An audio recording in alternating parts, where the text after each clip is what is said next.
Welcome to Talking Heads on USA Global TV, starring the one and only wonderful Dr. Jacqueline. It's a prestigious place where world-class influencers and experts meet, and where you'll find the most trusted advisors and coaches for all things in life and business. Visit usaglobaltv.com to sign up for our newsletter, get the value you need, and be first in line to learn about events and giveaways and other valuable content. Connect with us. Email Dr. Jacqueline at usaglobaltv.com to talk about how you can become part of USA Global TV. That's USA Global TV, where the doctor is always in. Hello, everyone, and welcome to USA Global TV and Radio. I am author Diann Floyd Boehm, and I am excited to share my thoughts of the art of storytelling. The objectives for today are: what is storytelling? Forms of storytelling, and why storytelling is important. Developing the art of storytelling. So let's get started. One thing that all humans have in common is what? Talking, which leads to stories. It's a fact. All humans enjoy telling stories. So what is storytelling? I'm going to share with you my simple definition. Storytelling is a way for one person to share something they saw or experienced with the listener. It's as simple as that. Sharing something you saw or heard or experienced with the listener. Vera Nazarene stated, "The world is shaped by two things: stories told and memories they left behind." I love that. Just think for a moment. What does that mean? Well, in your own life, you recall loved ones who've done and said funny things or experienced that live a lifetime. That's what Vera means.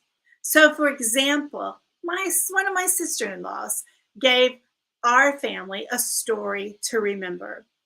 So for time's sake, let's just say it is a great Thanksgiving story. And I bet you have some as well. Well, we all can become master storytellers. So what kind of storyteller would you like to be? Let's look at various forms of storytelling. We have the verbal storytelling, which is one of the oldest forms. And then we have pictures. Cave art is the first known picture storytelling. Did you know the oldest picture story found so far was in a cave? Yes, a cave. And it appears to be 43,900 years ago is what they're estimating that cave art was drawn. You can learn more about that if you're interested at Griffith University, and it is a wonderful read. Mime is a form of storytelling. Mime tells a story without words, and it uses expressions and body movements to tell a story. To tell a story effectively without words is a difficult task. I mean, just think about it. Oh, but you shouldn't make that sound, so just, oh, mime. You have to work very hard in developing that type of storytelling.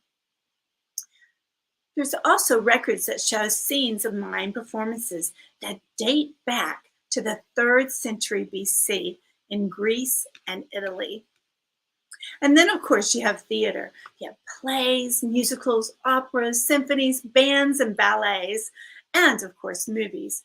These are all forms of storytelling. Written storytelling, we are familiar with this type for sure. The storytelling that does and did, but what you know is what history tells us is the oldest story ever recorded. written was estimated between 2,500 and 2,700 BC. The story is called the Epic of Gilgamesh. It's an epic poem loosely based on King Gilgamesh, who ruled the land that is now known as Iraq. Today, we will be discussing ideas for verbal storytelling and the written forms of storytelling, emphasizing children's books. So why is storytelling important? As humans, we all love to tell stories from everyday life. Stories we make up with our imagination. It's plain and simple. It's human nature. We're curious, so we might ask a friend or a family member a question like, how was your day? How did you like the new restaurant down the street? How was your trip? And those questions promote a story to be told. Some people believe only writers and people who've lived a long time should be storytellers. But in fact, the fact is we are all storytellers from one time or another. You've answered those questions stated earlier. Why, we might have even told stories based on these questions. Why did you choose that dress? Why did you go to that particular swimming pool? Did you have time to check out the new dress shop down at the village? The moment you share an event, you are a storyteller. Now, if you want to develop the craft of storytelling, that's another thing altogether. Think about which form of storytelling you wish to develop. Personally, I've always told stories. Just ask my brothers. I have 5 of them, and they'll all tell you, oh my gosh, Diann loves to talk. I've always enjoyed making up stories. As a matter of fact, my favorite writing style in school was always creative writing. I love using my imagination. Earlier, I shared various forms of storytelling. So for me, I enjoyed storytelling through the art of singing, theater, verbal, and now I started putting my stories to print. I share this with you because I want you to realize that these forms of storytelling have things in common to keep the audience interested. And that is where the art of storytelling comes into play. Because I've done various forms of storytelling, I wish to share tips with you today so that you can be an excellent storyteller. But before we get to understanding the craft, I want you to have a good understanding of the importance of storytelling.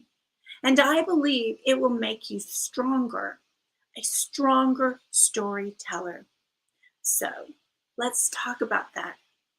The importance of storytelling. Children need to hear stories. They need to hear it for vocabulary building, comprehension, listening skills, communication, imagination, and cultural understanding. Storytelling helps to develop listening skills. The listener is learning how to be an active listener. The more a person learns to listen, the better they will be with their communication skills. Storytelling enhances and encourages communication skills. When reading to the little ones or after or during a story, depending on the situation, have questions built in so that you allow the little one to express their ideas and feelings. That develops their listening and their communication and feeling comfortable about how they're feeling. And you're making them comfortable and being able to share that with you. They also learn a new word, which allows you to share the meaning of the word. And that way the listener can ask good questions, and the listener broadens their vocabulary and becomes even more expressive. Stories can and do develop imagination. When someone listens to a story, they can imagine the scene. They don't need to be told. For example, the story might have a garden. Each listener can listen and hear you talk about a garden, but they can imagine their own garden, and that's important. Cultural understanding. These stories allow the listener to hear about places. So, for example, if I tell you a story about my time in Kenya and the differences between seeing the animals in their habitat versus the zoo, it always sparks the listener's imagination. Suppose I share a story about going to Denmark and being with the children in the schools there. That was an incredible experience. In that case, the listener's imagination is sparked because I'm talking about a different country, and the listener learns about Denmark's culture being similar and, in other ways, delightfully different from ours. Storytelling sharpens the listener's memory. After you tell the story, ask questions so the listener has a chance to recall details that obviously sharpens their memory. Now, if it was verbal, you'll be able to ask those questions, but you can also, if you wrote a story on your website, you could develop some questions for the teachers or the listeners to answer. And that way you're developing their memory recall.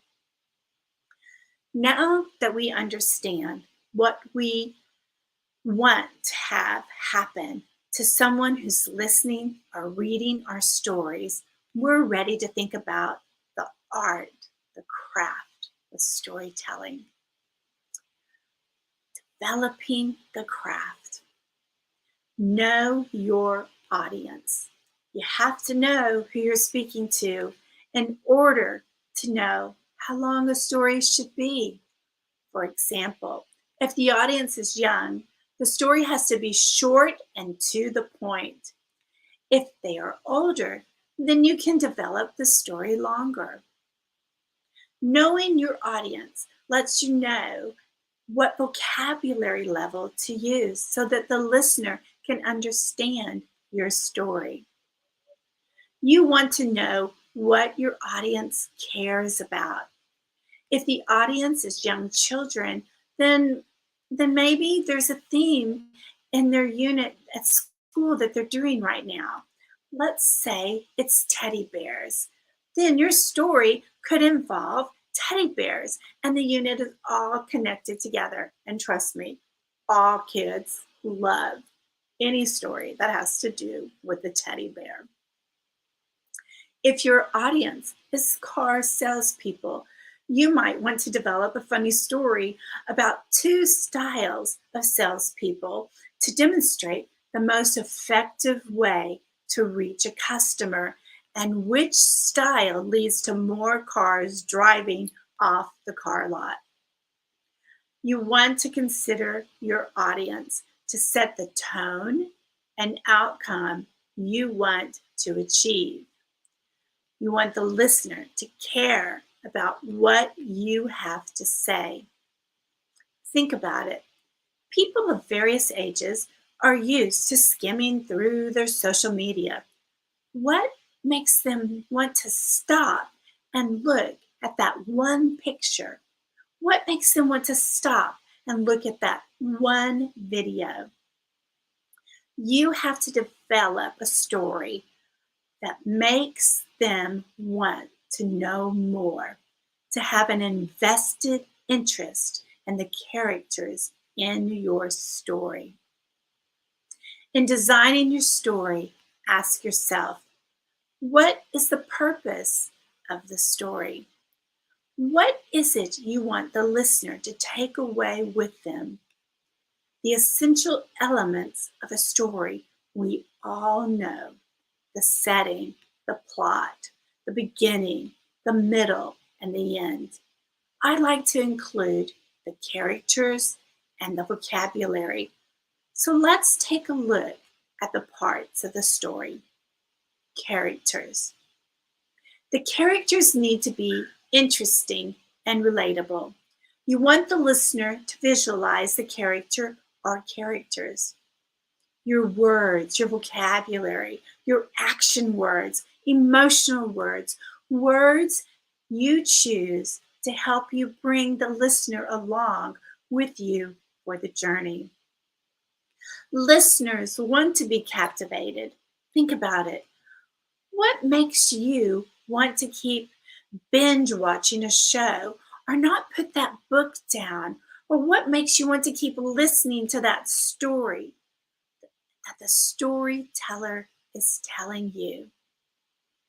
You gave them a reason to have an invested interest in your story. It is the character, or maybe it's the plot that wants and makes him want to keep watching to see what happens next. You want to know more. So when developing your story, you must engage the listener or the reader and ask yourself what the writer did to want you to want more. Note, was it their style of writing or was it the vocabulary? So for example, why did Zoe run away? What made her want to run away? How did the perfect housewife turn into a bank robber? Oh my goodness, just these questions alone wants you to know more. How did the kidnapped child escape their captivity?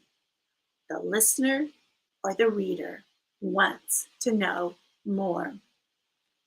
Louise Lamar said, "A plot is nothing but a normal human situation that keeps arising again and again. Normal human emotions, envy, ambition, rivalry, love, hate, greed, so on. All these can be elements in crafting your story." Plot. The plot must be realistic and you must know the outcome. So map out the story, the beginning, the middle, and the end. Now, if you're like me, I'm not a person that, writes everything down and I have it all outlined. But what I do have in my mind is what I want the takeaway to be. And when I know what the takeaway is, the theme of the story, then I just start writing and I worry about the editing later. I just get the story down. And then as I go through the edits, I have my beginning, my middle, and the end. And in crafting it, I'm always thinking about, was that one first question in that story, your opening sentence has to grab the audience. Just like in the questions I just said, how did that kidnapped child escape? That opening sentence alone wants you to know more. So your first sentence has to be a catcher, a grabbing and opening. And even if you're a singer, it's that first note that you sing, peace. If that sound resonates with you, you want to hear the singer sing more. If the sound is like, oh my gosh, you like totally you're turned off. The same thing is in with writing. That first sentence, that first paragraph, you want to know more. Now, before telling your story, you also must have lived it, experienced it, or know enough about it, and then start writing about it. I know in writing my historical fiction, I had to study. And when I felt like I really knew it, then I really could go after it with my writing. You end up wanting to practice telling the story. You want to know it forwards and backwards. You must know, especially if you're delivering the story orally, that you have to understand each character in order to master their beliefs and their actions. And no matter what form of storytelling you're doing, you have to practice telling the story over and over and over so that you know how to express those emotions and to carry the audience with you. Setting. Describe the environment in ways that the reader can imagine it and see it themselves and see them being there. Now, like I said before, you do not create or describe every detail. So let's say that the setting takes place in the mountains. Well, the listener could imagine the Rockies, or another listener could be imagining the Alps, or another listener could be imagining the Smokies. But they are with you as you continue on with the story. Know your hand gestures, especially when you're delivering it verbally. Know your facial expressions and change your voice to change with the character or the moods. You need to know that. So let's have some examples. In my story, The Harry the Camel. Now, Harry, he is a camel and he doesn't like himself. He wishes he was a horse because a horse has a smooth back and Harry just has a giant hump on his back and he is not happy with it. But something happens in the story, and by the end of the story, Harry discovers there's nothing better than being who you are. The little girl in the moon. Now, she actually lives on the moon. She's a moonling, and you are an earthling. And the little girl in the moon, she's able to watch the earthling children as they play, and she wants to play with them too. But moonlings and earthlings can't play together. They live too far apart, and moonlings look really different. And so the little girl on the moon tells her mommy that she's kind of sad because she wishes she could play. And the mother's like, well, why do you want to play? And the little girl, well, let me think about it. And then she says, oh, I want them to know I can read just like them, or I can sing just like them. And the story goes on. And in the end of the story, the little girl in the moon discovers that she loves being a moonling. And the earthling children discover what a moonling looks like. And even if they're different, that is okay because they could be your very best friend. So even if you have an earthling who looks different, get to know them because they could be your very best friend. King's First Christmas. That one is about a puppy. And this puppy is now older and reflecting on life and shares with the audience what his first Christmas was like. And you discover in the very opening of the sentence that the puppy and his siblings were thrown away, but some people found them. And obviously it turned out okay because he's telling his life story. Those grab you. And those stories, whether you're reading it or you're telling it orally like I am with you, you engage the audience with what the opening is, where it's going, and the outcome. And you've grabbed their attention. Now, my brothers want to go to a friend's house. Here's another story. My baby brother, he's like, Mama, I'm bored. I want to go to Chris's house. Can you take me to Mrs. Parks' house?